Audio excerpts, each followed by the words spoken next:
আমরা আজকে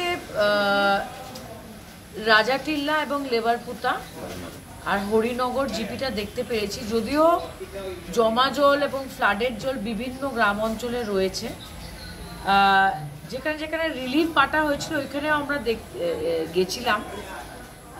আমি বলবো যে একটাই অভিযোগ উঠে আসছে যে পশুদের যে খাবার ব্যাপারটা, ওটা আমরা এখানে সার্কেল অফিসারকে জানিয়েছি।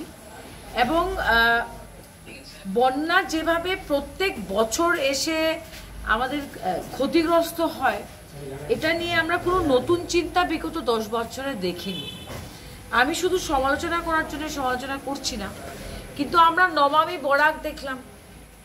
আমরা দেখলাম যে বরাক নদীর খনন হলো যখন সর্বানন্দ সোনোয়াল মিনিস্টার ছিলেন ওয়াটার রিসোর্সের।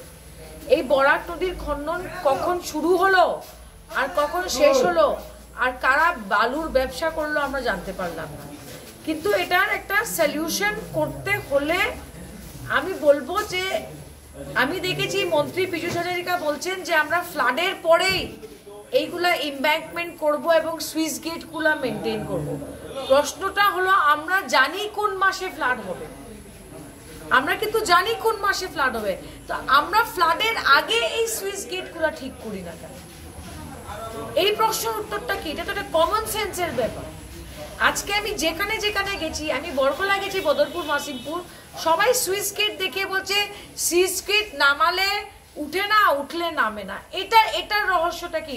তো ওয়াটার রিসোর্সের কোটি কোটি টাকা যে আসছে, এটা কোথায় কাজে লাগছে? এটা নিয়ে আমি পার্লামেন্টে নিশ্চয়ই কথা বলবো।